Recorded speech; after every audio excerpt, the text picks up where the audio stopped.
I got the moves. I got the moves. I'm making moves. You gotta move. You gotta make the city move. Like, whoa. I make the city move.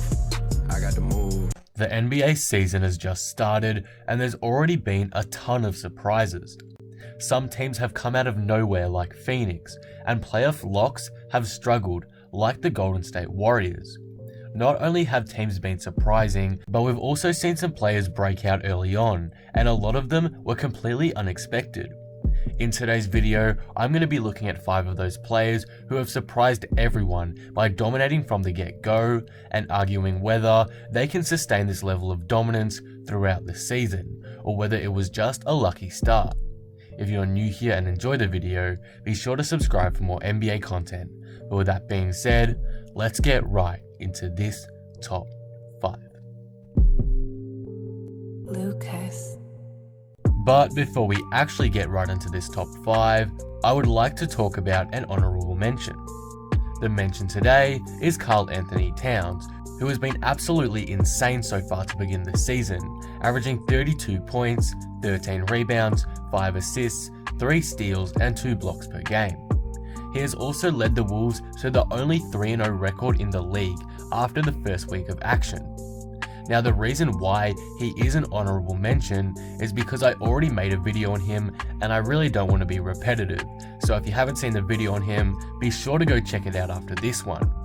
Towns is playing just as good, if not better, than some of the players on this list, but to save you guys some time, I left him off as I already have a full video dedicated to him.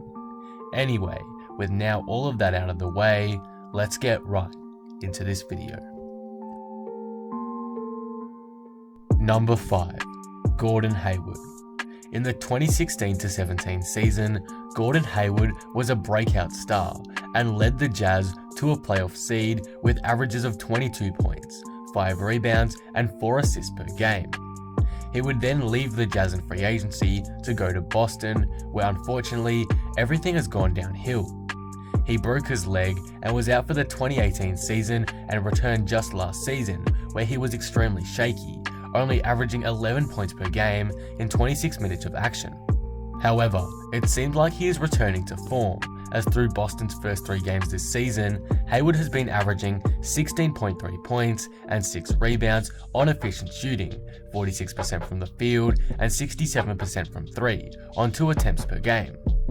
In one of these games, Hayward dropped 25, which is proof he is starting to return to form. A lot of people kind of gave up on Hayward after last season, but this start has given fans some hope that he may return to an all-star caliber level. Do I think he can sustain this? 100%. 16 points per game on 45% field goal shooting is a realistic improvement to me from last season, and I really don't see him getting much worse. I've watched 2 of Boston's first 3 games, and he's looked really good out there. He's comfortable and confident shooting and driving the ball. Do I think he will continue to shoot 66% from 3? No, but I believe he can still be efficient from that area. Overall, this has been a perfect start to a hopeful comeback season for Gordon Hayward, and I really hope he can continue this level of play for the rest of the season. Number 4. Derrick Rose. All-Star Derrick Rose may just be back. After a rocky few seasons in the league and a good season in Minnesota, Detroit has seemingly looked like the perfect place for Derrick Rose so far. Through 3 games this season, Rose has averaged 25 points and 5 assists on great shooting splits, 64% from the field, yes, you heard that right, 64%, and 50% from 3. He's also shooting over 90% from the free throw line. Ignoring the Pistons' record, Detroit's actually been playing pretty well and taken the challenge up to many of the teams they have faced, and the reason why that's happening is due to Derrick Rose absolutely balling out. Do I think he can keep it up? To be honest, I actually do. Maybe his points per game will eventually drop off a bit to maybe 23 or 22 a game, and his field goal percentage is obviously going to drop, but in the end, I think Derrick Rose can keep these great stats up and potentially even make a push to make the All-Star team in the Eastern Conference this season. Number 3. Shai Gilgeous-Alexander. One of my favourite rookies to watch last season was Shai Gilgeous-Alexander, as he had an extremely underrated campaign and his impact on the Clippers playoff team was getting significantly overlooked. As after being traded to OKC, SGA has gone off in the opening few games for Oklahoma. In his first 3 games as a member of OKC, Gilgeous-Alexander has averaged 24 points, 6 rebounds and 3 assists on 52% shooting from the field. As I write this script, Shai is currently battling against the Houston Rockets and is looking likely to have another good game, with 15 points so far in the game with still quite a bit of time left in the match. Many worried he wouldn't get the minutes and shots he deserved, as Chris Paul would likely take away many of his opportunities, but that hasn't seemed like a problem at all so far, and both are working really well together. SGA also led the Thunder on a surprise start to the season, where they destroyed the Warriors in a shock fashion and barely lost to a lock contender in the Houston Rockets. The Thunder are out to prove everyone wrong, and Shai Gilgeous-Alexander is one of the guys leading the way for them this season. Do I think he can sustain this? Not really, as after a big start, his last couple games have not been as good, but that's not to say they've been bad. I think he'll eventually drop off to be a 17 to 20 points per game scorer throughout the season and be the main guy for OKC as they look to try make an improbable playoff push. If he keeps this up, however, Shai Gilgeous-Alexander may just be the frontrunner for the most improved player this season. Number 2. Brandon Ingram. Brandon Ingram has been labelled as a bit overrated in recent times. I've seen a lot of people on my timeline on Twitter talking about how guys like Kuzma, Tatum and Ingram are overrated, as they've never really broken out like they promised, but everyone hypes them up to be something special. Well, finally, one of them wanted to break out and prove they are one hell of a player, and that was Brandon Ingram. So far this season, in the 4 games he's played, Ingram is averaging 27 points, nearly 10 rebounds and 5 assists, and has shot 50% from the field and 50% from 3, which is absolutely crazy. The record of the Pelicans may not look good. They've started 0-4, but if you watch the games, they easily could have been 2-2 or 3-1 if a couple of things went their way. Ingram had an insane performance versus the Raptors, where they barely lost in overtime, and was ridiculously good versus the Rockets, where they again just fell short.